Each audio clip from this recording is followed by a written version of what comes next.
Hello students, welcome back to my next video lecture. Myself Saurabh Gautam. In this video lecture, we are going to discuss chemical reaction of haloarenes, or you can say we are going to discuss chemical properties of haloarenes. Okay? जैसे अभी हमने जो पिछले lectures में क्या किया है कि हेलोअल्केन्स जो होते हैं, वी नो दैट हेलोअल्केन्स जो हैं वो सब्स्टिट्यूशन रिएक्शन करवाते हैं। कौन से सब्स्टिट्यूशन रिएक्शन? जो न्यूक्लियोफाइल की वजह से होते हैं, न्यूक्लियोफिलिक सब्स्टिट्यूशन रिएक्शन। ओके, जैसे एक एग्जांपल दूं तो CH3Cl plus OH negative ion is going to give CH3OH plus Cl negative ion. Okay, clear? जो आपके अल्काइल हैलाइड थे they show nucleophilic substitution reaction, whereas जो हेलोअरीन्स और vinyl halides होते हैं they are very less reactive toward nucleophilic substitution reaction. But why? ऐसा क्या है इनमें कि ये जो है वो न्यूक्लियोफिलिक सब्स्टिट्यूशन नहीं करवाते? वेराज जो हेलोअल्केन्स होते हैं वो तो बड़े अच्छे से न्यूक्लियोफिलिक सब्स्टिट्यूशन रिएक्शन करवाते हैं, और उनकी मेजर केमिकल प्रॉपर्टीज में हमने पढ़े भी न्यूक्लियोफिलिक सब्स्टिट्यूशन रिएक्शन ही है सारे के सारे उनके। Okay, but why? तो इसके लिए कुछ एक रीजन है। जैसे फर्स्ट ऑफ ऑल रीजन क्या है? Due to double bond character between carbon and halogen during resonance. जब आप हेलोअरीन्स के या विनाइल हैलाइड्स के आप रेजोनेंस स्ट्रक्चर बनाओगे, आप देखोगे कि कार्बन और हेलोजन के बीच में डबल बॉन्ड कैरेक्टर आता है। और ये डबल बॉन्ड कैरेक्टर आने से क्या हो रहा है? कार्बन और हेलोजन का बॉन्ड तोड़ना मुश्किल हो रहा है। और जब न्यूक्लियोफिलिक सब्स्टिट्यूशन होती है तो तब होता क्या है एक्चुअल में? जो आपका इनकमिंग न्यूक्लियोफाइल है वो कार्बन पे अटैक करता है, और ये वाला बॉन्ड टूट के ये आपका हेलोजन दोनों इलेक्ट्रॉन ले जाता है, and ultimately the reaction will happen. But अगर ये बॉन्ड टूटना ही मुश्किल हो रहा है, ओके, व्हाट इट मीन्स, अगर इसमें डबल बॉन्ड करेक्टर आ रहा है तो बॉन्ड टूटना मुश्किल हो रहा है। बॉन्ड टूटना मुश्किल हो रहा है, इससे क्या कंक्लूजन निकल रही है कि आपका यहाँ पे न्यूक्लियोफिलिक सब्स्टिट्यूशन रिएक्शन इजीली नहीं होगा। ओके, सो जैसे कि आप क्लोरोबेंजीन के केस में देख सकते हो कि इसके जो रेजोनेंस स्ट्रक्चर है, वी नो दैट जो क्लोरीन है वो प्लस आर इफेक्ट शो करता है, मतलब रेजोनेंस में अपने लोन पेयर को कंट्रीब्यूट करवाएगा और रेजोनेंस करवानी शुरू कर देगा। लाइक यहाँ पे लोन पेयर शिफ्ट हुए ऐसे, और ये दोनों इस जब यहाँ पे डबल बॉन्ड बन जाएगा तो इस कार्बन के 5 बॉन्ड बन जाएंगे, तो 5 तो होते नहीं कभी भी कार्बन के बॉन्ड। वैसे ही इमिडिएटली ये दोनों इलेक्ट्रॉन जो पाई बॉन्ड वाले हैं ये इस इलेक्ट्रॉन के ऊपर आ जाएंगे शिफ्ट होके। ओके, यहाँ पे नेगेटिव चार्ज आ जाएगा और क्लोरीन के ऊपर पॉजिटिव चार्ज आ जाएगा, और इस तरह अब ये दो इलेक्ट्रॉन यहाँ पे बॉन्ड बनाने के लिए आ जाएंगे इन दोनों कार्बन के बीच में, और ये वाले दोनों इलेक्ट्रॉन इस कार्बन के ऊपर शिफ्ट हो जाएंगे लाइक दिस, ये बन जाएगा। उसके बाद ये वाले दोनों इलेक्ट्रॉन यहाँ पे आ जाएंगे बॉन्ड बनाने के लिए इन दो कार्बन के बीच में, और ये वाले जो पाई बॉन्ड वाले इलेक्ट्रॉन है वो शिफ्ट होके इस इलेक्ट्रॉन इस कार्बन के ऊपर आ जाएंगे, तो यहाँ पे आपके पास लोन पेयर आ जाएगा। एंड अल्टीमेटली ये जब दोबारा बॉन्ड बनाने यहाँ पे जाएंगे तो यहाँ से जो डबल बॉन्ड दोबारा टूट के यहाँ पे लोन पेयर वापस आ जाएगा क्लोरीन का, और आपके पास ये स्ट्रक्चर आ जाएगा। तो क्लोरोबेंजीन के 5 रेजोनेंस स्ट्रक्चर हैं, उनमें से ये जो 3 रेजोनेंस स्ट्रक्चर हैं यहाँ पे आप देख पा रहे होगे कि कार्बन और क्लोरीन के बीच में डबल बॉन्ड आ रहा है। इट मींस जो क्लोरोबेंजीन का ओवरऑल रेजोनेंस हाइब्रिड बनेगा that will have some double bond character between carbon and chlorine bond, और इस डबल बॉन्ड कैरेक्टर की वजह से इट इज़ वेरी डिफिकल्ट कि कोई न्यूक्लियोफाइल आए इस कार्बन के ऊपर अटैक करवाए और यहाँ से ये वाला बॉन्ड टूट के क्लोरीन चला जाए। ओके, सिमिलरली विनाइल ब्रोमाइड के केस में भी देखो ये रेजोनेंस हो रही है लाइक दिस, जिसकी वजह से कार्बन और ब्रोमीन के बीच में ये डबल बॉन्ड कैरेक्टर आ रहा है। ओके, सो ये रीजन है कि आपका विनाइल ब्रोमाइड विनाइल ब्रोमाइड का कोई भी विनाइल हैलाइड, जैसे ब्रोमीन हो सकता है, फ्लोरीन हो सकता है, आयोडीन हो सकता है, क्योंकि सभी हेलोजेंस जो हैं वो प्लस आर इफेक्ट शो करते हैं। ओके, सिमिलरली हेलो एरीन्स जितने भी हैं, चाहे वो क्लोरो वाले हैं, चाहे ब्रोमो, चाहे आयोडो, चाहे फ्लोरो, ठीक, सभी जो हेलोजेंस हैं वो प्लस आर इफेक्ट शो करवाएंगे, जिसकी वजह से क्या होगा, यहाँ पे ये जो डबल बॉन्ड कैरेक्टर है आएगा, जिसकी वजह से ये वाला कार्बन और हेलोजन का बॉन्ड तोड़ना मुश्किल हो जाएगा। कॉन्सिक्वेंसली जो न्यूक्लियोफिलिक सब्स्टिट्यूशन है वो डिफिकल्ट है। ओके, और भी रीजन है इसके, जैसे सेकंड रीजन क्या है apart from this, there are some more reasons. जैसे सेकंड रीजन एक और है कि hybridization of carbon in C X bond. Haloarenes में और हेलोल्केन्स में एक और फर्क होता है कार्बन जिसके साथ हैलोजन जुड़ा होता है, जैसे यहाँ पे ये वाला कार्बन है जिसके साथ ये वाला हैलोजन जुड़ा है, वो sp2 हाइब्रिडाइज्ड होता है in case of haloarenes. Okay, but haloalkanes के केस में जो कार्बन हैलोजन से जुड़ा है वो sp3 हाइब्रिडाइज होता है। और वी नो दैट sp2 जो हाइब्रिडाइजेशन होती है, ओके, उसमें s कैरेक्टर कितना होता है 33%, और sp3 में s कैरेक्टर कितना होता है 25%। जितना ज्यादा s कैरेक्टर होता है, क्योंकि s ऑर्बिटल जो होता है वो छोटा होता है, साइज में स्फेरिकल होता है, जितना s कैरेक्टर ज्यादा होता है हाइब्रिडाइजेशन में, उतनी ही जो उसके लिए उस टाइम जो बॉन्डिंग करवाने के लिए लोब्स बनती हैं, हाइब्रिडाइज्ड लोब्स, वो छोटे साइज की बनती हैं। ठीक है, और जब छोटे साइज की लोब्स बनेगी तो ये जो आपका बॉन्ड बनेगा, अगर लोब छोटी है जो इस बॉन्ड को बनाने के लिए यूज हो रही है, तो ऑब्वियस है ये बॉन्ड भी छोटा ही बनेगा। ओके, तो greater the s character leads to the smaller bond length, और कार्बन क्लोरीन का बॉन्ड इसके केस में छोटा है। ओके, एक तो इसके छोटे होने का रीजन जो डबल बॉन्ड का कैरेक्टर आता है वो है, दूसरा ये जो sp2 हाइब्रिडाइजेशन है इस कार्बन की, ये भी इस बॉन्ड के छोटे होने का एक रीजन है। ओके, और इसके केस में ये बॉन्ड बड़ा होगा। तो और एंड वी नो दैट जितना बॉन्ड छोटा हो उसको तोड़ना उतना ही मुश्किल होता है, because bond enthalpy is inversely proportional to bond length. तो बॉन्ड लेंथ कम हो रही है तो बॉन्ड एंथैल्पी बढ़ेगी, बॉन्ड एंथैल्पी मींस बॉन्ड तोड़ने के लिए जो एनर्जी लगनी है। तो इसमें बॉन्ड तोड़ना मुश्किल इस वजह से भी है, क्योंकि इसमें जो कार्बन जिसके साथ हाइड्रोजन जुड़ा होता है that is sp2 hybridized. Okay, third एक और रीजन है, कार्बन और हेलोजन बॉन्ड की पोलैरिटी। ठीक, कार्बन जो sp2 हाइब्रिडाइज्ड होता है, वो sp2 हाइब्रिडाइज्ड कार्बन जो होता है वो ज्यादा इलेक्ट्रोनेगेटिव होता है as comparison to sp3 hybridized carbon के। जैसे मान लो इस कार्बन की इलेक्ट्रोन, यहाँ पे क्लोरीन है और यहाँ भी क्लोरीन है। ठीक है, क्लोरीन की इलेक्ट्रोनेगेटिविटी 3.0 है, इसमें भी वो 3.0 होगी। ठीक है, कार्बन की जो sp3 हाइब्रिडाइज्ड कार्बन है उसकी इलेक्ट्रोनेगेटिविटी 2.6 के अराउंड हो जाती है। तो डिफरेंस कितना हुआ 0.4 का, इलेक्ट्रोनेगेटिविटी डिफरेंस जो है वो 0.4 का। जो sp2 हाइब्रिडाइज्ड कार्बन है उसकी इलेक्ट्रोनेगेटिविटी थोड़ी सी ज्यादा होगी, इट मींस इसकी इलेक्ट्रोनेगेटिविटी 2.7 हो गई। ये एग्जांपल के लिए समझा रहा हूँ। Okay, because we know that जो इलेक्ट्रोनेगेटिविटी है वो कई सारे फैक्टर्स पे डिपेंड करती है, इसकी कोई फिक्स वैल्यू नहीं होती। ओके, और क्लोरीन की 3.0 है, तो आपके पास डिफरेंस कितना है 0.3। यहाँ पे जो इलेक्ट्रोनेगेटिविटी डिफरेंस आ रहा है कार्बन और क्लोरीन की इलेक्ट्रोनेगेटिविटी का, वो कम आ रहा है। इसके केस में इस बॉन्ड के लिए जो कार्बन और हेलोजन की इलेक्ट्रोनेगेटिविटी डिफरेंस है वो ज्यादा आ रही है। जितना ज्यादा इलेक्ट्रोनेगेटिव डिफरेंस होगा उतना ही ज्यादा ये पार्शियल नेगेटिव और पार्शियल पॉजिटिव चार्जेस आ जाएंगे। ओके, इसमें पार्शियल पॉजिटिव और पार्शियल नेगेटिव चार्जेस कम बनेंगे क्योंकि इलेक्ट्रोनेगेटिविटी डिफरेंस कम है। और जब ये पार्शियल पॉजिटिव चार्ज कम बनेगा, तो जैसे मान लो जो न्यूक्लियोफाइल जिसने अटैक करवाने आना है, अगर न्यूक्लियोफिलिक रिएक्शन करवानी है, तो न्यूक्लियोफाइल तब अटैक करवाने आता है जब उसको दिख रहा हो कि यहाँ पे पॉजिटिव बहुत ज्यादा है। तो इसके केस में तो पार्शियल पॉजिटिव इतना बना ही नहीं, तो जो अटैक होगा न्यूक्लियोफाइल का वो अच्छे से नहीं होगा। ठीक है, that will be not a good attack. क्यों? क्योंकि न्यूक्लियोफाइल को मतलब थोड़ा पैसिवली अटैक करेगा वो, क्योंकि यहाँ पे उसको ज्यादा पार्शियल पॉजिटिव मिल नहीं रहा, और वैसे भी इस बॉन्ड को तोड़ना भी मुश्किल है, पिछले दो हमने जो पढ़ लिए फैक्टर्स। ठीक, और ऊपर से पोलैरिटी भी कम है कार्बन और हेलोजन की। ठीक, हेलोजन वाले बॉन्ड की, तो पोलैरिटी की वजह से ये पार्शियल पॉजिटिव भी कम बना, जिसकी वजह से न्यूक्लियोफाइल का अटैक इतना फैसिलिटेट नहीं होता इसके केस में। ओके, सो दैट्स व्हाई एक रीजन ये भी है इनकी लेस रिएक्टिविटी का toward nucleophilic substitution reaction.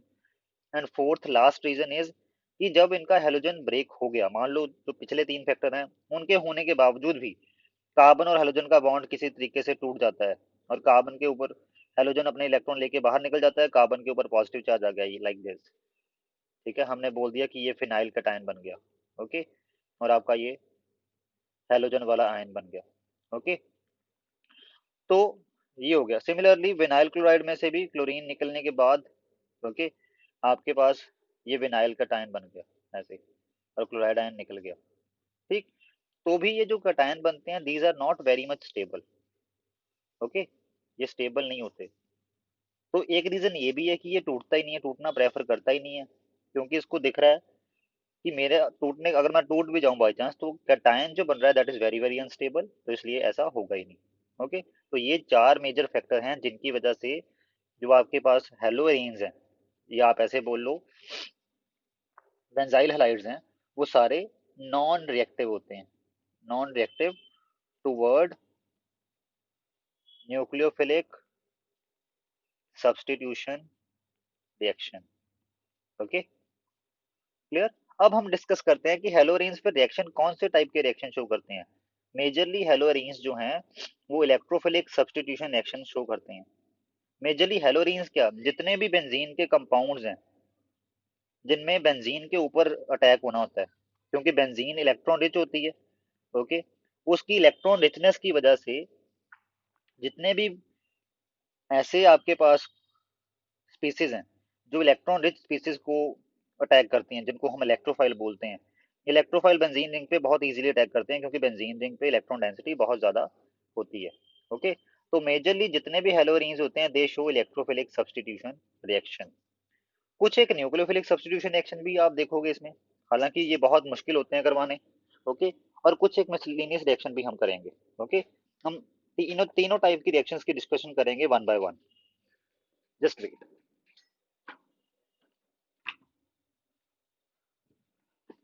First of all now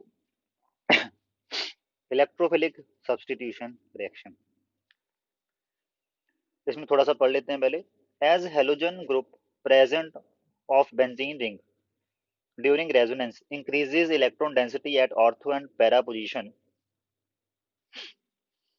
due to its plus R effect. यहाँ पे वर्ड ऐड कर लो, due to its plus R effect. Okay, क्या मतलब बना, जो हेलोजन होता है, हेलोजन ड्यूरिंग रेजोनेंस अपने इलेक्ट्रॉन इसको देता है ना रेजोनेंस करवाने के लिए, और ये रेजोनेंस चल पड़ती है ऐसे। तो अब देखो रेजोनेंस के दौरान का किस किस पोजीशन पे नेगेटिव चार्ज आया।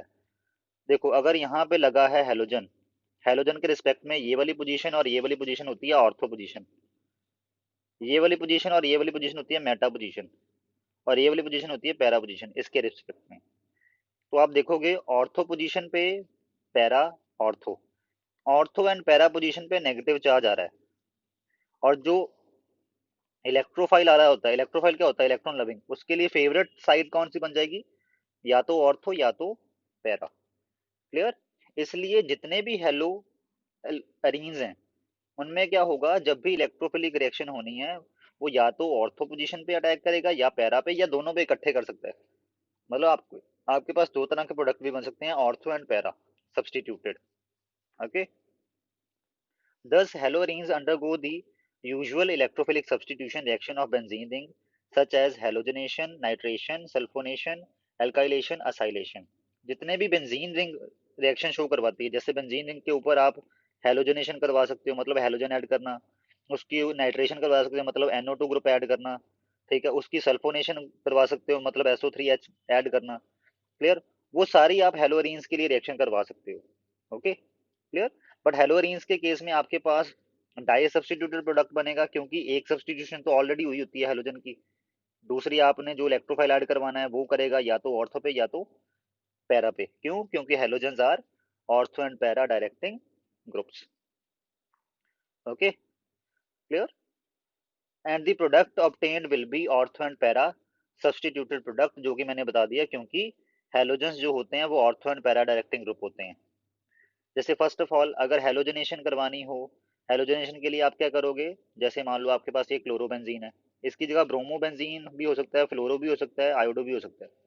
ओके, तो आपके पास जो हेलोबेंजीन हेलो एरीन है उसके ऊपर जो भी आपने हेलोजन ऐड करवाना है उसको ऐड करो, प्लस आपको कैटलिस्ट लेना पड़ेगा कोई भी लुइस एसिड। लुइस एसिड क्या होते हैं, जिनको इलेक्ट्रॉन पेयर चाहिए होता है। Okay, they need electron pair. Okay, तो आप यहाँ पे एनहाइड्रस FeCl3 यूज करते हो मेजरली। क्लियर, वैसे इसके अलावा भी कोई लुइस एसिड चलेगा, जैसे FeBr3 ये भी एक लुइस एसिड है, ये भी चलेगा। AlCl3 ये भी एक लुइस एसिड है, ये भी चलेगा। ओके, तो लुइस एसिड और हेलोजन जो भी आपने ऐड करवाना है इन दोनों को मिक्स करके आपने उस हेलोएरीन में डाल देना है। तो अल्टीमेटली होगा क्या, यहाँ से एक इलेक्ट इन दोनों की वजह से पहले जनरेट होगा इलेक्ट्रोफाइल, ये दोनों मिलके एक इलेक्ट्रोफाइल जनरेट करेंगे। इसके केस में इलेक्ट्रोफाइल कौन सा जनरेट होता है, Cl प्लस, इसको बोलते हैं क्लोरोनियम आयन। ठीक है, क्लोरोनियम आयन ये वाला जनरेट होगा, और ये एक इलेक्ट्रोफाइल है, दिख रहा है क्योंकि इसके ऊपर पॉजिटिव चार्ज है और ये इलेक्ट्रॉन डेफिशिएंट है, और ये बेंजीन के ऊपर अटैक कर देगा या तो ऑर्थो पे या तो पैरा पे। तो क्लोरोबेंजीन के ऊपर जब अटैक होगा ऑर्थो पे या पैरा पे, तो आपके पास दो तरह के प्रोडक्ट बनेंगे। एक तो बन जाएगा जिसमें ऑर्थो पे क्लोरीन सब्स्टिट्यूटेड है, जिसको बोलेंगे, अब इसमें ये भी क्लोरीन है तो इसको क्या बोलेंगे, ऑर्थो डाइक्लोरोबेंजीन। ओके। और एक पैरा पे, क्लियर, ये तो जो ऑलरेडी लगा हुआ था वो वाला क्लोरीन है, ये आपका जो नया आपने क्लोरीन सब्स्टिट्यूट करवाया है, इसको बोलेंगे पैरा डाइक्लोरोबेंजीन। ओके। इसका एक और नॉन नेम बन सकता है 1,2 डाइक्लोरोबेंजीन। ओके। और इसका नेम बन सकता है 1,4 dichlorobenzene. Okay. This will be the major product, this will be minor product. Para वाला मेजर बनेगा, ऑर्थो वाला माइनर। ओके। और इसके केस में ये जो क्लोरोनियम आयन है ये कैसे प्रोड्यूस हुआ है, इसका अगर बात करनी हो, ठीक है, अगले पेजेस पे आपको मैकेनिज्म मैंने पीडीएफ में अटैच कर देने हैं, वो मिल जाएंगे। ओके, मैं अभी आपको शो भी कर दूंगा, बट वैसे थोड़ा सा इसमें समझा देता हूँ कि इलेक्ट्रोफाइल कैसे जनरेट होता है। देखो, क्लोरीन Cl2 में ऐसे बॉन्डिंग है क्लोरीन क्लोरीन की, ठीक है। जो FeCl3 है, ये क्या करता है, ये इस क्लोरीन को प्रमोट करता है हेट्रोलिटिक क्लीवेज करवाने के लिए, सो दैट ये वाला बॉन्ड ऐसे टूटे कि ये दोनों इलेक्ट्रॉन लेके ये बाहर आ जाए और इसके साथ जुड़ जाए। क्लियर। और Cl पॉजिटिव बन जाएगा और यहाँ से Cl नेगेटिव आयन निकल के वो इसमें ऐड हो जाएगा, तो क्या बन जाएगा, FeCl4 नेगेटिव। ओके। तो यहाँ पे ये जो Cl पॉजिटिव बन जाता है, क्लियर, ये बन गया इलेक्ट्रोफाइल, और ये इलेक्ट्रोफाइल जो है वो अटैक करवा देता है Cl पॉजिटिव इसके ऊपर। ओके। और आपके पास दो तरह के प्रोडक्ट बनते हैं, ऑर्थो पैरा। सिमिलरली नाइट्रेशन में आपको HNO3 और H2SO4 का यूज करना होता है। H2SO4 will act as a catalyst, और HNO3 में से, नाइट्रेशन का मतलब होता है NO2 ग्रुप ऐड करवाना, HNO3 में से NO3 NO2 पॉजिटिव वाला इलेक्ट्रोफाइल जनरेट करवाया जाएगा इन दोनों के द्वारा। ओके। और NO2 पॉजिटिव जो है वो ऑर्थो या तो पैरा पे अटैक कर देगा। ओके। ऑर्थो पे अटैक करेगा तो you will get this, and para पे अटैक करेगा you will get this product. Okay. Formation of chloro nitro benzene will be there. Chloro तो ऑलरेडी लगा है, नाइट्रो ग्रुप लग जाएगा या तो ऑर्थो पे या तो पैरा पोजीशन पे। ओके। अब इसमें कैसे इन ये दोनों मिलके NO2 पॉजिटिव आयन जनरेट करते हैं उसकी बात कर लेते हैं। देखो, HNO3 का स्ट्रक्चर होता है लाइक दिस, और H2SO4 एक एसिड है तो ये H पॉजिटिव आयन जनरेट करेगा। और ये वाला जो ऑक्सीजन है, जो OH वाला ऑक्सीजन है, इसके ऊपर H पॉजिटिव आयन आके अटैच हो जाता है, तो आपके पास क्या बन जाता है, N double bond O, like this. और ये इसके ऊपर H पॉजिटिव आयन अटैच हो गया कि इसके ऊपर पॉजिटिव चार्ज लग जाएगा। Okay, clear. बट ऑक्सीजन कितनी देर पॉजिटिव रहेगा, नहीं रह सकता। क्लियर। इसको पता है कि ये पूरा ग्रुप निकल सकता है बाहर, अगर मैं यहाँ से अपने ये वाले दोनों इलेक्ट्रॉन लेके बाहर निकाल लूँ अपने आप को, इलेक्ट्रोलाइटिक क्लीवेज करवा लूँ, तो क्या बन जाएगा, वाटर। ये बन गया वाटर, और बचा क्या ये वाला, इसका एक इलेक्ट्रॉन गया ना, ये बॉन्ड इलेक्ट्रोलाइटिकली टूटा, तो ये ऑक्सीजन का इलेक्ट्रॉन था, ये वाला इलेक्ट्रॉन नाइट्रोजन का था, तो नाइट्रोजन का इलेक्ट्रॉन भी ऑक्सीजन के पास चला गया, तो नाइट्रोजन के ऊपर पॉजिटिव चार्ज आ गया लाइक दिस।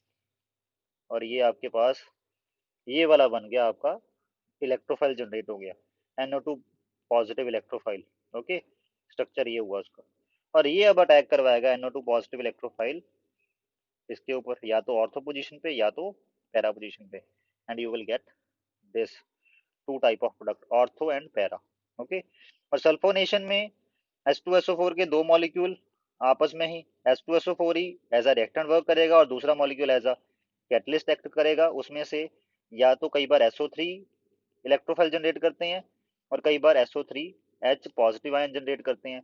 दोनों जब दोनों ही इलेक्ट्रोफाइल होते हैं, ओके, ये न्यूट्रल इलेक्ट्रोफाइल की एग्जांपल है। ओके। जब ये अटैक कर देंगे इसके ऊपर, तो या तो ऑर्थो के ऊपर अटैक होगा या पैरा के ऊपर, और आपका प्रोडक्ट बन जाएगा या तो ऑर्थो या तो पैरा। ठीक है। बट आपने देखा होगा इन सभी में, इन तीनों एग्जांपल्स में मैंने बोला है para is the major product and ortho is the minor product. Why so, para ज्यादा अमाउंट में क्यों बनता है और ऑर्थो कम अमाउंट में क्यों बनता है, इसका रीजन क्या है कि एक तो है स्टेरिक हिंड्रेंस, ठीक है, क्योंकि यहाँ पे ऑलरेडी ग्रुप लगा है, ये बल्कि ग्रुप है, और जो आपका इलेक्ट्रोफाइल आ रहा है, ठीक, वो भी एक बल्कि होगा, तो यहाँ इस पोजीशन पे रिपल्शन ज्यादा लगेगी, जब यहाँ पे आएगा तो यहाँ से रिपल्शन लग जाएगी। क्लियर। तो ऑर्थो पे कम जुड़ने के चांसेस हैं, तो वो पैरा की तरफ डायरेक्ट हो जाएगा। ओके। दूसरा एक रीजन ये भी है कि जो कार्बन हेलोजन बॉन्ड वाला ये वाला कार्बन होता है, इसके ऊपर पार्शियल पॉजिटिव चार्ज आता है ना, इसके पार्शियल पॉजिटिव की वजह से ये इसकी इलेक्ट्रोनेगेटिविटी थोड़ी हाई हो जाती है, तो ये ऑर्थो पोजीशन से इलेक्ट्रॉन विड्रॉ करके अपनी तरफ लेके आता है। तो यहाँ पे इलेक्ट्रॉन डेंसिटी उतनी नहीं होती जितनी पैरा पोजीशन पे होती है। क्लियर। और इस पैरा पोजीशन पे इलेक्ट्रॉन डेंसिटी ज्यादा होती है, इसकी वजह से इलेक्ट्रोफाइल के लिए फेवरेट पोजीशन कौन सी है, जहां पे इलेक्ट्रॉन डेंसिटी ज्यादा है, इसलिए वो पैरा पे मेजरली अटैक करता है। क्लियर। ऑर्थो पे भी करता है, बट इससे जो प्रोडक्ट बनता है वो इतना नहीं बनता, मतलब मान 80% ये बन रहा है पैरा वाला, तो मान लो 20% ऑर्थो वाला बनता है। ओके। ऐसे ही और भी एग्जांपल्स हैं, जैसे Friedel craft alkylation. Friedel craft alkylation में जो आपके पास जो भी आपने अल्काइल ग्रुप ऐड करवाना है हेलोरेन्स में, ठीक है, उसका कार्बोकटाइन बनाना पड़ेगा जैसे, और इसमें भी कैटलिस्ट एक लुईस एसिड है। अब देखो इसमें से इलेक्ट्रोफाइल कैसे जनरेट होगा, क्योंकि कार्बोकटाइन इज इलेक्ट्रोफाइल ना, तो यहाँ से Cl नेगेटिव आयन निकल के इसमें जुड़ जाएगा, और ये बॉन्ड हिस्टोलिटिकली टूटा होगा, तो इसकी वजह से कार्बन का इलेक्ट्रॉन गया, तो कार्बन के ऊपर पॉजिटिव चार्ज आएगा, और यहाँ से मिथाइल कटायन जनरेट हो गया जो कि एक इलेक्ट्रोफाइल है। अब इसने अटैक करवा देना या तो ऑर्थो पोजीशन पे या तो पैरा पोजीशन पे। पैरा पे इलेक्ट्रॉन डेंसिटी ज्यादा होगी ऑर्थो के कंपैरिजन में। ओके। तो इसलिए para will be the major product and ortho will be the minor product. Similarly acylation भी होती है, फ्रीडरक्राफ्ट असाइलेशन। असाइलेशन में क्या होता है, असाइल ग्रुप ऐड करवाना होता है। What is the acyl group, इसको बोलते हैं असेलियम आयन। ठीक है। ये ग्रुप जब एज इलेक्ट्रोफाइल एक्ट करता है और ऐड हो जाता है, उसको बोलते हैं असाइलेशन। ठीक। तो इसके लिए एसिड क्लोराइड यूज करते हैं, इसको क्या बोलेंगे, एसिड क्लोराइड। ये ग्रुप जो होता है जिसमें COCl होता है, इसको बोलते हैं acid chlorides. These are acid chlorides. ठीक है। तो जब इसमें भी आप लुईस एसिड डालोगे तो यहाँ से Cl नेगेटिव आयन निकलेगा।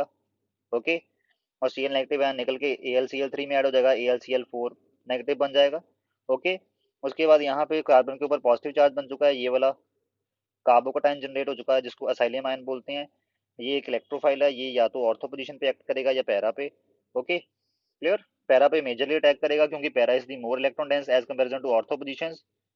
हालांकि नंबर में ऑर्थो पोजीशन दो होती हैं, पैरा एक ही होती है, बट फिर भी para is the major product and ortho is the minor product. Okay. तो ऐसे आपके पास हेलोरीन्स के सब्सटीट्यूशन रिएक्शन होते हैं, electrophilic substitution reaction, not nucleophilic.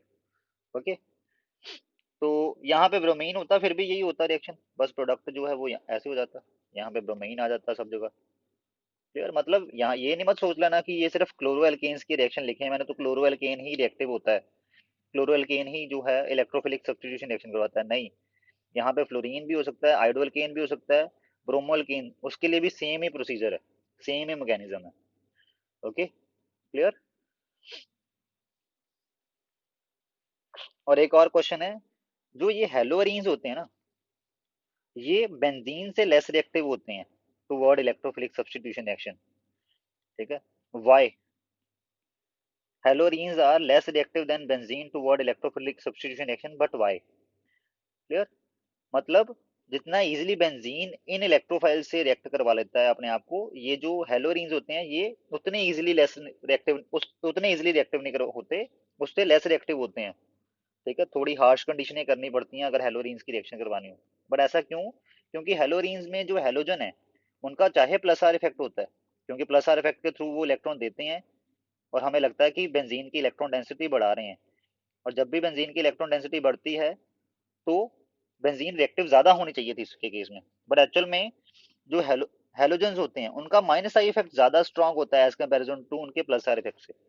तो माइनस आई इफेक्ट की वजह से क्या होता है, इलेक्ट्रॉन विड्रॉ कर लेते हैं वो बेंजीन रिंग से। ठीक है। तो इतने इलेक्ट्रॉन रेजोनेंस के थ्रू देते नहीं है जितने वो विड्रॉ कर लेते हैं, तो ओवरऑल इनका इफेक्ट क्या हुआ, ये बेंजीन रिंग से overall minus I plus R में से माइनस आई जब डोमिनेट किया तो ओवरऑल तो ये विड्रॉ ही करवा रहे हैं ना बेंजीन से इलेक्ट्रॉन।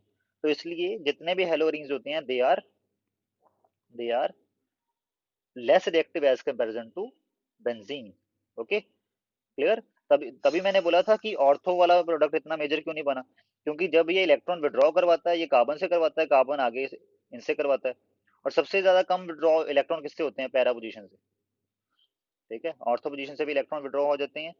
क्लियर। जिसके कारण यहाँ पे इलेक्ट्रॉन डेंसिटी कम होती है, सबसे ज्यादा इलेक्ट्रॉन डेंसिटी पैरा पोजीशन पे होती है इन केस ऑफ हेलोरीन्स, तो इसलिए पैरा मेजर प्रोडक्ट बनता है हर बार। Haloarenes are less reactive toward electrophilic substitution reaction due to its high electron withdrawing group nature, that is minus I effect, and withdraw electron density from the ring. ठीक है, हमें लगता है कि प्लस आर इफेक्ट के through देते हैं, no doubt देते हैं, बट इतने देते नहीं है जितने ले लेते हैं माइनस आई इफेक्ट के थ्रू। जैसे दिया एक, लिया अब वापस 1.5, तो ओवरऑल तो बेंजीन को 0.5 का नुकसान ही हो रहा है ना इनकी वजह से। तो इसलिए बेंजीन की रिएक्टिविटी कम हो जाती है। बेंजीन के ऊपर जो इलेक्ट्रॉन डेंसिटी है उसका बढ़ना मींस उस पर्टिकुलर बेंजीन का इलेक्ट्रोफिलिक अटैक के लिए ज्यादा रिएक्टिव होना, और बेंजीन के ऊपर इलेक्ट्रॉन डेंसिटी का कम होना मींस उस पर्टिकुलर बेंजीन का इलेक्ट्रोफिलिक अटैक के लिए कम रिएक्टिव होना। Okay, clear. और जैसे ये मैंने अब जनरली मैकेनिज्म समझाया हुआ है, ठीक है, जो मैंने अभी बोला ना, न्यूक्लियोफिलिक जो इलेक्ट्रोफिलिक सब्स्टिट्यूशन रिएक्शन करवाते हैं बेंजीन या बेंजीन वाले कंपाउंड, ठीक है, तो बेंजीन पे इलेक्ट्रोफिलिक अटैक कैसे होता है वो सारा मैकेनिज्म मैंने यहाँ पे दे रखा है। ओके, जैसे इलेक्ट्रोफाइल जनरेट होता है, जब इलेक्ट्रोफाइल जनरेट होता है तो आपके पास वो बेंजीन रिंग के इलेक्ट्रॉन क्लाउड पे अटैक करता है, बेंजीन रिंग के इलेक्ट्रॉन क्लाउड पे अटैक करके ये वाला कार्बोकटायन जनरेट होता है, और यहाँ से हाइड्रोजन दोबारा से, ये कार्बन हाइड्रोजन बॉन्ड टूटता है और इसके दोनों इलेक्ट्रॉन यहाँ पे डबल बॉन्ड बनाने के लिए आ जाते हैं, due to make it again aromatic, clear, और एच पॉजिटिव आयन यहाँ से रिलीज हो जाता है और इलेक्ट्रोफाइल जुड़ जाता है। तो अल्टीमेटली एच को रिप्लेस करता है न्यूक्लियोफाइल, क्लियर, क्योंकि यहाँ पे जैसे अगर इसी की बात करें, यहाँ पे अगर आपका हेलोजन लगा है, यहाँ पे CH3 लगा है, तो यहाँ पे पहले क्या था, यहाँ पे इस कार्बन के साथ पहले हाइड्रोजन जुड़ा था, वो हाइड्रोजन गया है और उसकी जगह CH3 आया है, ठीक है, इसीलिए इसको सब्स्टिट्यूशन रिएक्शन बोलते हैं। आपको लग रहा होगा कि इसमें से कुछ निकला तो है ही नहीं, ठीक है, और सीधा CH3 जुड़ गया, नहीं ऐसा नहीं है, यहाँ पे जो C के ऊपर H था वो निकला है, उसकी जगह CH3 आया। Okay, clear. तो इसको आप पढ़ लेना, ये थोड़ा +1 वाला काम है, ये हमने हाइड्रोकार्बन्स में कर रखा है, क्लियर। और अगर फिर भी ना समझ आए तो we will discuss this in the class. Okay, और ये वाला जो कटायन है ये स्टेबल क्यों है, इसकी रेजोनेंसेस की वजह से। ये कटायन भी स्टेबल होता है, इसकी रेजोनेंस बना के देखो आप, ये जैसे यहाँ पे ये बना रखी है रेजोनेंसेस, क्लियर। तो इसकी वजह से इसका पॉजिटिव यहाँ से स्प्रेड होता होता है, यहाँ पूरे इतनी रिंग में स्प्रेड हो जाता है, लाइक दिस। ओके, तो इसलिए हम बोलते हैं कि ये वाला कटायन इज रेजोनेंस स्टेबलाइज, तो इसलिए इलेक्ट्रोफाइल का अटैक होने के चांसेस बढ़ जाते हैं। क्यों? क्योंकि अगर प्रोडक्ट बनने के चांसेस बढ़ रहे हो तो मीन्स रिएक्शन ज़्यादा स्पॉन्टेनियस होने के चांसेस हैं, तो इन दोनों की रिएक्शन होकर ये इजीली बन जाता है और इससे ये वाला प्रोडक्ट ये इजीली प्रोटॉन लॉस करके दोबारा से एरोमेटिक कंपाउंड बनता है, क्लियर। एंड वी सेड कि एच जो है वो हाइड्रोजन की जो है वो डिस्प्लेसमेंट हो गई, सब्स्टिट्यूशन होगी इलेक्ट्रोफाइल से। ओके, और इस कार्बोकटाइन, इसका एविडेंस क्या है कि ये कार्बोकटाइन बना था, उसके लिए आप इसको आइसोलेट भी करवा सकते हो, आइसोलेशन के लिए हम ये वाला मीडियम यूज करते हैं। Okay, clear. तो इसको आइसोलेट करवा के देखा गया है, तब जैसे मैंने बोला था ना SN1 और SN2 में, कि SN2 में आपके पास कार्बोकटाइन सॉरी नहीं बनता, कार्बोकटाइन नहीं बनता इसमें, क्योंकि इसमें कार्बोकटाइन को एक्सट्रैक्ट करवाने की जितनी मर्जी कोशिश कर लो इसमें नहीं होता। बट SN1 में जो कार्बोकटाइन बनता है उसको एक्सट्रैक्ट किया जा सकता है। एक्सट्रैक्ट करवाने के लिए क्या मेथड यूज करते हैं, जैसे उनमें इनमें से एक मेथड ये है, आप इसको पढ़ना समझ आ जाएगा। Okay, clear. और ये आपके पास मैकेनिज्म है। ओके, और ये एनर्जी प्रोफाइल डायग्राम है, electrophilic substitution reaction of benzene. अब आप बोलोगे कि ये इलेक्ट्रोफिलिक सब्स्टिट्यूशन रिएक्शन का जो एनर्जी प्रोफाइल डायग्राम है ये कुछ कुछ SN1 रिएक्शन जैसा लग रहा है, तो एक्चुअल में ऐसा ही होता है। इस अगर इलेक्ट्रोफाइल, ये वाला जो स्पीसीज है ये बेंजीन के लिए इलेक्ट्रोफाइल है, तो हम उल्टा भी बोल सकते हैं कि ये बेंजीन इस इलेक्ट्रोफाइल के लिए न्यूक्लियोफाइल है, क्योंकि अगर ये वाला इलेक्ट्रोफाइल बेंजीन के लिए ये वाली स्पीसीज बेंजीन के लिए इलेक्ट्रोफाइल की तरह एक्ट कर रही है, तो बेंजीन तो इसके लिए न्यूक्लियोफाइल की तरह एक्ट ही करेगा ना। तो एक्चुअल में सबसे पहले क्या होता है, सबसे पहले इसकी जनरेशन होती है इलेक्ट्रोफाइल की, इसमें बॉन्ड वगैरह टूटते हैं, क्लियर। तो उस टाइम एनर्जी बहुत ज़्यादा होती है, उसके बाद जब इलेक्ट्रोफाइल जनरेट हो जाता है ये वाला ई पॉजिटिव, ठीक, उसके बाद इस इलेक्ट्रोफाइल के ऊपर बेंजीन अटैक कर देता है, ये आ गया इंटरमीडिएट में। ओके, उसके बाद आपका अल्टीमेटली प्रोडक्ट बन जाता है, क्लियर। इसलिए इसका जो एनर्जी प्रोफाइल डायग्राम है that is like SN1। Okay, clear. तो थोड़ा सा इसको इसको थोड़ा पढ़ के रखो। ओके और जैसे नाइट्रेशन ऑफ बेंजीन में मैकेनिज्म क्या है वो मैंने यहाँ पे ये पूरा बता रखा है, क्लियर, इसको पढ़ लो। सिमिलरली सल्फोनेशन ऑफ बेंजीन का मैकेनिज्म क्या है वो पढ़ सकते हो आप। ओके, उसके बाद एल्काइलेशन और असाइलेशन का मैकेनिज्म क्या है वो पढ़ सकते हो आप यहाँ पे। ओके, नेक्स्ट ये भी उसी में आता है, ये असाइलेशन का मैकेनिज्म है, इसको पढ़ लेना आपको समझ आ जाएगा, जैसे बोला था वही है। अगर ना भी समझ आए तो मेजर वही है, बट अगर कंपटीशन वगैरह की तैयारी अच्छे से कर रहे हो आप, तो इसको पढ़ लेना, आपको समझ आ जाएगा। ओके। नेक्स्ट है आपका न्यूक्लियोफिलिक सब्स्टिट्यूशन रिएक्शन। जैसे कि हमने बोला है कि हेलोरीन्स जो हैं वो न्यूक्लियोफिलिक सब्स्टिट्यूशन रिएक्शन मेजरली करवाते नहीं है, ठीक है। बट कुछ एक हेलोरीन्स जो हैं वो न्यूक्लियोफिलिक सब्स्टिट्यूशन करवाते हैं, जिसमें क्या होगा, जो आपका हेलाइड आयन है उसको कोई नया न्यूक्लियोफाइल सब्स्टिट्यूट कर लेगा, ये हेलाइड आयन यहाँ से निकल जाएगा। Replacement of halogen by hydroxyl group, ठीक है। न्यूक्लियोफिलिक सब्स्टिट्यूशन रिएक्शन में हम क्या पढ़ेंगे, हेलोजन की रिप्लेसमेंट बाय हाइड्रोक्साइल ग्रुप। और वो हाइड्रोक्साइल ग्रुप कहाँ से प्रोड्यूस होगा, NaOH से, ठीक। जैसे ये आपके पास रिएक्शन दे रखी है, जिसमें क्लोरोबेंजीन की रिएक्शन करवा रखी है NaOH के साथ, ओके। 6 to 8% NaOH सोल्यूशन है, और these conditions are acting as a catalyst, okay. Temperature is high and pressure is also high. तो अल्टीमेटली पहले क्लोरोबेंजीन से आपके पास सोडियम फेनोक्साइड बनता है, दिस इज सोडियम फेनोक्साइड, इसका नेम यहाँ पे लिख देता हूँ, sodium phenoxide ion, sodium phenoxide salt, okay. और इस सोडियम फेनोक्साइड से को जब आप HCl में डालते हो तो इसका Na पॉजिटिव आयन रिप्लेस हो जाता है H पॉजिटिव आयन से, and ultimately you get phenol, क्योंकि ऑब्वियस है क्लोरीन अगर रिप्लेस होगा OH से तो फिनोल ही बनेगा। This process is called as the Dow's process. But आप खुद देखो, इस रिएक्शन को करवाने के लिए यहाँ पे टेम्परेचर हाई और प्रेशर भी हाई रखना पड़ रहा है, जिसका मतलब यही है कि क्लोरोबेंजीन जो है वो न्यूक्लियोफिलिक सब्स्टिट्यूशन रिएक्शन इजीली नहीं करवाती, ठीक है। जैसे कि मैंने पहले बोला, क्योंकि कार्बन और हाइड्रोजन का बॉन्ड तोड़ना बहुत मुश्किल है, okay. Reactivity of different haloarenes in the nucleophilic substitution reaction. अब हेलोरीन्स इसकी रिएक्टिविटी बढ़ा सकते हैं किसी तरीके से कि इजीली रिएक्ट हो जाए, हमें इतनी हार्श कंडीशनें ना लगानी पड़े, इजीली ये Cl जो है वो रिप्लेस हो जाए OH नेगेटिव आयन से। हाँ, बढ़ा सकते हैं। कैसे बढ़ा सकते हैं, अगर आप ऑर्थो एंड पैरा पोजीशन पे, या एंड ऑर्थो या पैरा पोजीशन पे, या दोनों पे, अगर आप इलेक्ट्रॉन विड्रॉइंग ग्रुप लगा दो, ठीक है, उस इलेक्ट्रॉन विड्रॉइंग ग्रुप की वजह से जो आपका ये बॉन्ड है इसको तोड़ना बहुत इजी हो जाएगा, ठीक है। Clear. Presence of electron withdrawing group attached to benzene ring at ortho and para position with respect to the halogen greatly activates the halogen toward nucleophilic displacement reaction, okay. Clear. इससे क्या होगा, आपका जो ये कंपाउंड है वो ज्यादा activate हो जाएगा toward nucleophilic displacement reaction. Further, greater the number of such groups at ortho and para position with respect to the halogen, more reactive is it is, okay. जैसे क्लोरोबेंजीन के लिए देखो इतनी हार्श कंडीशन लगानी पड़ रही हैं, बट अब हमने क्या किया, हमने पैरा पोजीशन पे नाइट्रो लगा दिया, उसकी वजह से देखो अब टेम्परेचर थोड़ा कम करना पड़ गया, क्यों, क्योंकि ये ज्यादा एक्टिव है as comparison to this, and nitro group is the electron withdrawing group.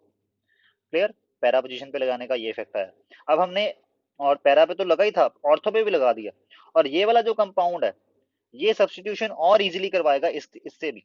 इसके लिए देखो टेम्परेचर और कम हो गया, और NaOH का जो परसेंटेज है वो भी कम कर दिया, ओके। तो इसके लिए और इजीली सब्सटीट्यूशन हो रही है क्लोरीन की OH से।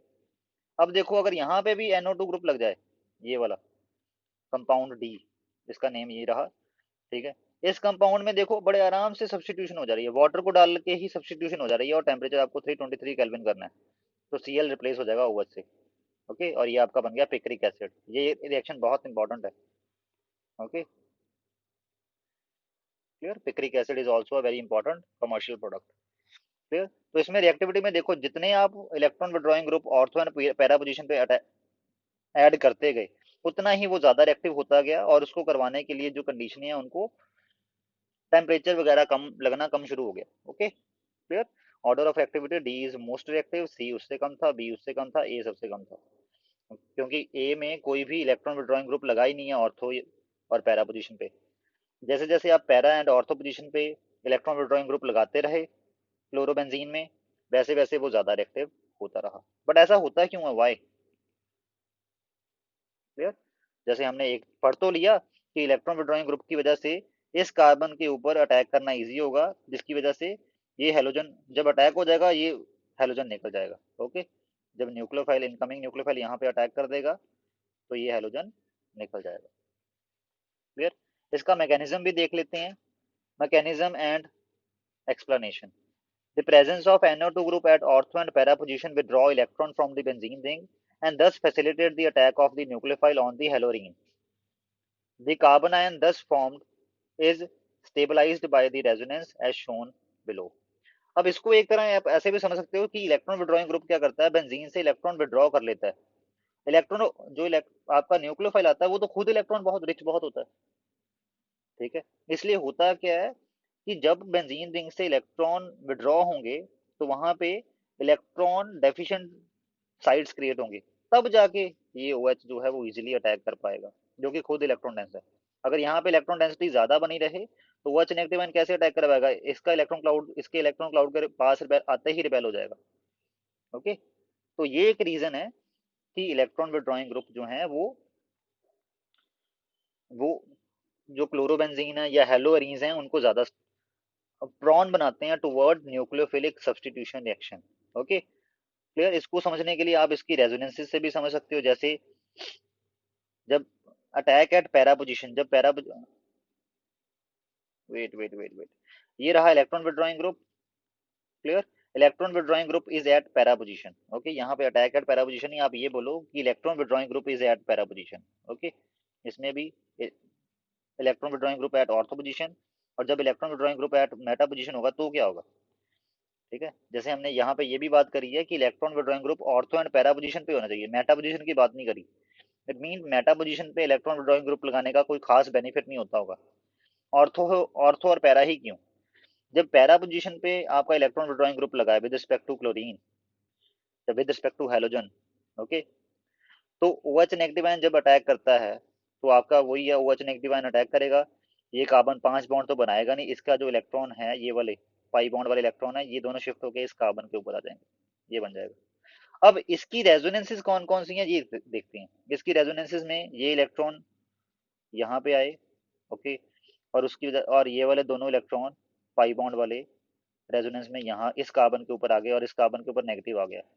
अब ऐसा भी हो सकता है कि ये वाले दोनों इलेक्ट्रॉन यहाँ पे कार्बन और नाइट्रोजन के बीच में डबल बॉन्ड बनाने आ जाएं, और नाइट्रोजन और ऑक्सीजन का डबल बॉन्ड टूट के उसका जो पाई बॉन्ड वाले इलेक्ट्रॉन है वो इस ऑक्सीजन के ऊपर शिफ्ट हो जाएं, लाइक दिस, और बाद में फिर वो वापस आए, ओके, जहाँ से फिर डबल बॉन्ड बने, यहाँ से वापस आए दोनों इलेक्ट्रॉन यहाँ पाई बॉन्ड बनाने के लिए, और ये दोनों इलेक्ट्रॉन यहाँ आगे शिफ्ट हो जाएं, ठीक है, फिर ये वाले इलेक्ट्रॉन यहाँ पे शिफ्ट होंगे, अल्टीमेटली ये बनेगा, और आपका ये रेजोनेंस स्ट्रक्चर बनते हैं इस पर्टिकुलर फॉर्म के, जो अटैक होने के बाद बनती है, ठीक। और अल्टीमेटली यहाँ से जब ये दोबारा इसके ऊपर अटैक करवाते हैं तो ये Cl नेगेटिव आयन निकल जाता है, और यहाँ पर डबल बॉन्ड बन के दोबारा ये एरोमेटिक कंपाउंड बन जाता है, ठीक है।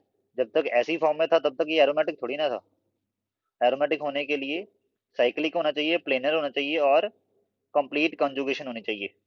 यहाँ पे कंप्लीट कॉन्जुगेशन नहीं थी, यहाँ से लेके यहाँ तक की थी कॉन्जुगेशन, ओके। तो यहाँ पे आपने क्या किया, जब इसने यहाँ पे अटैक करवाया, यहाँ से Cl नेगेटिव आयन निकला, ये दोबारा एरोमेटिक कंपाउंड बन गया। एरोमेटिक कंपाउंड मतलब बेंजीन जैसा कंपाउंड, इतना याद रखो, ओके। तो ये आपका बन गया ऑर्थो नाइट्रोफिनोल। अब इसमें नाइट्रो ग्रुप ने कैसे फैसिलिटेट किया, एक तो वैसे ही पता लग रहा है कि ये बेंजीन से इलेक्ट्रॉन विड्रॉ करेगा, ओके, जिसकी वजह से बेंजीन की इलेक्ट्रॉन डेंसिटी कम होगी और इलेक्ट्रोफाइल इजीली सॉरी और न्यूक्लियोफाइल इजीली अटैक कर पाएगा, ठीक। और इसको ऐसे भी समझो कि रेजोनेंस के दौरान ये इलेक्ट्रॉन डेंसिटी को अपने ऊपर ले गया ना, देखो ये वाला इलेक्ट्रॉन डेंसिटी अपने ऊपर लेके गया, अपने ऊपर लेके गया, उसकी वजह से क्या हुआ, उसकी वजह से ये जो कैटायन, ये जो आपके पास स्पीसीज बन रही है, नॉट कैट, ये जो एनायन बन रहा है, ठीक है, ये जो स्पीसीज बन रही है, ये स्पीसीज ज्यादा स्टेबल हो रही है, क्योंकि चार्ज की जितनी ज्यादा डिस्पर्सल हो उतना ही अच्छा। तो डिस्पर्सल करते करते यहाँ से लेके यहाँ तक और यहाँ यहाँ इतने एरिया में गया है वो नेगेटिव, जो इसके अटैक होने के बाद एनायन बना, उसका नेगेटिव ज्यादा एरिया में स्प्रेड किया। तो मतलब ये वाला जो एनायन है वो रेजोनेंस स्टेबलाइज्ड हो गया, और रेजोनेंस स्टेबलाइज्ड इसलिए भी हो गया क्योंकि नाइट्रो ग्रुप जो है वो इलेक्ट्रॉन विड्रॉइंग था, तो वो इलेक्ट्रॉन्स को अपने ऊपर भी लेके गया, जिसकी वजह से वो स्कैटर होता, वो डिस्पर्स होता होता इस ग्रुप के ऊपर भी जाके आया है, ठीक। तो इसकी वजह से क्या हुआ, ये वाला जो बनेगा this is resonance stabilized. Ortho position पे भी ऐसा होगा, ये रेजोनेंस के दौरान इलेक्ट्रॉन अपने ऊपर लेके जाएगा, क्लियर, जिसकी वजह से मैंने बोला था ना कि रेजोनेंस के दौरान जितना ज्यादा आपका जो नेगेटिव चार्ज है वो स्प्रेड हो जाए उतना ही अच्छा है, जैसे इसमें स्प्रेड हो गया उतना ही अच्छा, ठीक। बट मेटा पोजीशन में ये रेजोनेंस में इन्वॉल्व हो ही नहीं पाता, माइनस आई इफेक्ट इसका होगा, उसकी वजह से इलेक्ट्रॉन विड्रॉ करेगा, वो थोड़े बहुत ही करेगा। बट अगर माइनस आर इफेक्ट की वजह से भी इलेक्ट्रॉन विड्रॉ करता तो ज्यादा अच्छा था। ये जो रेजोनेंस के दौरान अपने ऊपर इलेक्ट्रॉन लेके गया है ना नाइट्रो ग्रुप, इसमें और इसमें, उसको बोलते हैं माइनस आर इफेक्ट। ओके, जो +1 में हमने पढ़ा है। ठीक, तो माइनस आर इफेक्ट, इसमें इलेक्ट्रॉन विड्रॉ नाइट्रो ग्रुप जो है वो माइनस आर इफेक्ट की वजह से करवा रहा है और माइनस आई इफेक्ट की वजह से करवा रहा है। इसमें भी माइनस आर और माइनस आई इफेक्ट शो करवा रहा है, बट इसके केस में क्या है, इसके केस में सिर्फ माइनस आई इफेक्ट करवा रहा है, माइनस आर इफेक्ट नहीं करवाएगा। रेजोनेंस से इलेक्ट्रॉन अपने ऊपर नहीं ले जाएगा, ये देख लेना। जैसे इसमें देखो रेजोनेंसेस जो हो रही हैं वो बाहर बाहर ही हो गई, इसके ऊपर इलेक्ट्रॉन गया ही नहीं। ठीक है, ये जो नेगेटिव चार्ज आया था तो वो इतने रिंग पे ही फैला है, इसके ऊपर फैला ही नहीं। ठीक है, जैसे यहाँ पे देखो इसके ऊपर थोड़ी बनाया ऐसे डॉट डॉट जैसे इसमें बनाया था। ठीक, तो जिसकी वजह से मेटा पोजीशन पे इलेक्ट्रॉन विड्रॉइंग ग्रुप लगाने का कोई खास बेनिफिट नहीं मिलता रिएक्टिविटी में, जो कि ऑर्थो और पैरा पोजीशन के केस में मिल जाता है हमें। ओके, और इसको आप अच्छे से बना के देखोगे, क्योंकि पेपर में अदरवाइज नहीं बनेंगे ये एरो उरो। एक बार आपने अच्छे से प्रैक्टिस करनी है, ये एरो लगा के खुद देखने हैं, बना के देखने हैं। ओके, और लास्ट में आते हैं miscellaneous reactions. Okay, miscellaneous reaction में मतलब हेलोरीन्स के मिसलिनियस रिएक्शन। इसमें सबसे पहला आता है रिएक्शन विद सोडियम, सोडियम के साथ रिएक्शन। वो तो हमें पता ही है कि जैसे आपने वर्ड्स रिएक्शन पढ़ा है वैसे एक होता है फिटिंग रिएक्शन। फिटिंग रिएक्शन में क्या होता है, एक साइड होता है हेलोरीन, दूसरी साइड होता है, दूसरी साइड भी होता है हेलोरीन। ठीक, तो दोनों के हेलोजन जो है वो सोडियम के साथ जुड़ जाते हैं और ये डायरेक्टली आपस में एक दूसरे के साथ लिंक हो जाते हैं। Solvent used is dry ether, क्योंकि सोडियम अदरवाइज वाटर से रिएक्ट कर जाएगा, तो सॉल्वेंट ड्राई ईथर यूज करना है। ठीक, और सिमिलरली अगर एक साइड आपके पास हेलोरीन हो और दूसरी साइड हेलो अल्केन हो, उस टाइम अगर आपने एक तरह की वर्ड्स रिएक्शन करवाई, that is called as the Wurtz Fittig reaction. ठीक है, Wurtz reaction, Wurtz Fittig reaction and Fittig reaction, ये तीनों एक जैसी ही हैं, बट याद रखना कि फिटिंग रिएक्शन जो वर्ड्स रिएक्शन है उसमें क्या होता है, पहले वाला भी हेलोल्केन, दूसरे वाला भी हेलोल्केन। ठीक है, उसको बोलते हैं वर्ड्स रिएक्शन। फिटिंग रिएक्शन में क्या होता है, पहले वाला हेलोरीन, दूसरे वाला भी हेलोरीन। ठीक है, जो सोडियम से रिएक्ट कर रहे होते हैं। ठीक, और वर्ड्स फिटिंग में एक हेलोरीन, दूसरे वाला हेलो अल्केन। Okay, clear. तो ये दोनों ऐसे रिएक्ट कर जाएंगे और ये आपस में ये लिंक हो जाएगा इसके साथ ऐसे, तो इसलिए आपके पास ये बन गया इथाइल बेंजीन। ओके, NaCl और NaBr as a by product. Next है रिएक्शन विद कॉपर, ये भी कुछ कुछ वर्ड्स फिटिंग रिएक्शन जैसा ही है, या सॉरी, ये भी कुछ कुछ फिटिंग रिएक्शन जैसा ही है, बट इसके केस में ये सिर्फ हम आयोडो अल्केन्स के लिए करते हैं और इसमें हम सोडियम यूज नहीं करते, इसमें हम कॉपर यूज करते हैं। ठीक है, तो इसमें क्या होगा, ये दोनों आयोडीन इस कॉपर के साथ रिएक्ट कर जाएंगे और ये दोनों बेंजीन आपस में डायरेक्टली लिंक बन जाएंगे, कर जाएंगे। इसका नाम क्या है, its name is, its name is diphenyl. Okay, clear. और इस रिएक्शन को नेम रिएक्शन के में क्या बोलते हैं, Ullmann biaryl synthesis, Ullmann biaryl synthesis. Okay, next है रिएक्शन विद मैग्नीशियम, वो तो आपको पता ही है, ग्रिग्नार्ड रीजन बन जाएंगे। ठीक है, ये जो आपके पास हेलोअरीन है, इसका और हेलोजन का बॉन्ड है, इसमें आप मैग्नीशियम इंसर्ट कर दोगे, क्लियर, और आपका हेलोरीन्स बन जाएंगे।